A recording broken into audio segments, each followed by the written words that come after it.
Assalamualaikum warahmatullahi wabarakatuh. Innal hamdalillah nahmaduhu wa nasta'inuhu wa nastaghfiruh wa na'udzu billahi min syururi anfusina wa min sayyiati a'malina may yahdihillahu fala mudhillalah wa may yudlil fala hadiyalah.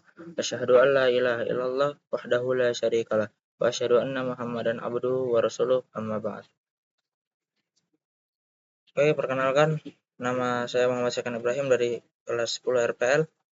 Di kesempatan kali ini saya akan mereview kajian yang dibawakan oleh Ustadz Dr. Sofyan Baswedan MA dengan tema cara benar mengimani Nabi. Sebelum review, saya akan memperkenalkan siapa sih Ustadz Dr. Sofyan Baswedan itu.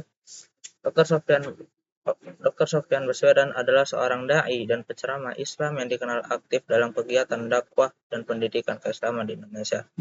Beliau memiliki latar belakang pendidikan tinggi di bidang ilmu agama Islam dan menyandang gelar doktor, yang menunjukkan dedikasinya dalam dunia akademik dan keilmuan Islam. Dalam aktivitas dakwahnya, Dr. Sofyan Baswedan sering mengisi kajian, ceramah, dan pengajian di berbagai daerah, baik secara langsung maupun melalui media digital seperti YouTube dan media sosial lainnya. Materi ceramah yang disampaikan umumnya berfokus pada penguatan akidah, pemurnian tauhid, pembinaan akhlak, serta penerapan nilai-nilai Islam dalam kehidupan sehari-hari. Beliau dikenal memiliki gaya penyampaian yang tegas, lugas, dan mudah dipahami oleh berbagai kalangan, mulai dari pelajaran hingga masyarakat umum.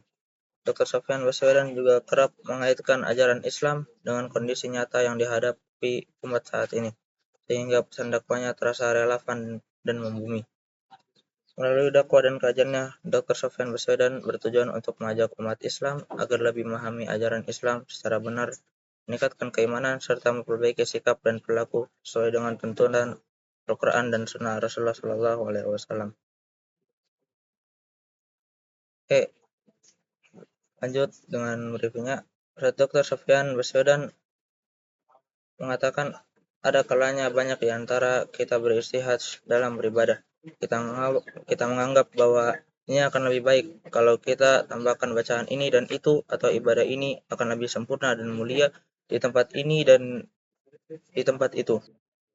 Namun, apakah para sahabat radhiyallahu anhum yang notabene adalah manusia oleh Allah telah dinyatakan sebagai orang-orang yang pantas menjadi orang yang bertakwa, bagaimana yang difirmankan oleh Allah di surah Al-Fat, wa alzamahum kalimat taqwa wa kanu ahaqqa ahlaha, yang artinya Allah mengilzamkan mereka untuk menerima kalimat taqwa dan merekalah yang paling pantas untuk bertakwa dan orang-orang yang bertakwa. Lantas bagaimana para sahabat dalam beribadah kepada Allah? Ada sebuah kisah yang diriwayatkan oleh Imam At-Tirmidzi dan Imam At-Tabrani dalam kitab-kitab mereka. Diriwayatkan dari Imam At-Tirmidzi dalam Susunan At-Tirmidzi dengan sanadnya dari seorang ulama yang merupakan murid kesayangan dari Abdullah bin Umar bin Khattab yang bernama Nafi'. Nafi' berkata, suatu ketika ada seorang bersin di samping Ibnu Umar. Lantas orang ini pun mengatakan, Alhamdulillah wassalamu ala Rasulillah. Alhamdulillah ditambahkan kata salam kepada Rasulullah. Kemudian Ibnu Umar berkata, aku pun mengucapkan salam sejahtera atas Rasulullah, kan tapi tidak seperti itu yang Rasulullah perintahkan kepada kami ketika kami bersin. Namun yang diperintahkan Rasulullah adalah mengucapkan Alhamdulillah saja dalam semua kondisi. Apa maksud dari kisah ini? Maksud dari kisah ini ialah bagaimana sahabat Ibnu Umar mengajari apa yang semestinya dilakukan oleh seseorang ketika ia bersin, sebagaimana yang diajarkan oleh Rasulullah, walaupun ucapan Assalamu ala Rasulillah itu sendiri bukan kalimat yang tercela. Akan tapi jika ia dibaca bukan pada tempatnya, maka ini adalah sesuatu yang menyelisihi cara beribadah yang diajarkan oleh Rasulullah Shallallahu Alaihi Wasallam. Dan ini merupakan salah satu konsekuensi mengimani Nabi Shallallahu Alaihi Wasallam, dan artinya kita harus dan hanya boleh beribadah sebagaimana yang disyariatkan oleh Nabi Shallallahu Alaihi Wasallam. Oke, di sini saya akan memberikan contoh di kehidupan nyata di zaman sekarang. Contohnya seperti membaca doa sebelum makan. Zaman sekarang ada doa yang seperti ini. Allahumma barik lana fima razaqtana wa qina adzabannar. Kan tapi Rasulullah mengajarkan kita untuk membaca bismillah saja, walaupun doa tadi tidak tercela. Dari Umar bin Abi Salamah, di mana Nabi bersabda, wahai gulam, sebutlah nama Allah, bacalah bismillah, makanlah dengan tangan kananmu, dan makanlah makanan yang ada di hadapanmu. Hadis riwayat Bukhari. dan Muslim. Oleh karena itu dalam surah Al-A'raf ayat 156 dan 157 atau 156 Allah mengatakan, Allah memuji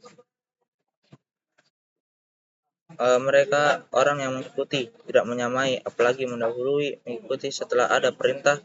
Mereka melaksanakan perintah itu dan tidak berbuat kecuali berdasarkan apa yang telah dijelaskan. Itulah makna dari mengikuti Rasul, Nabi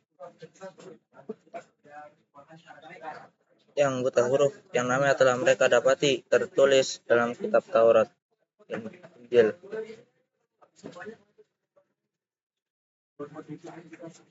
Ya mungkin cukup sekian dari saya.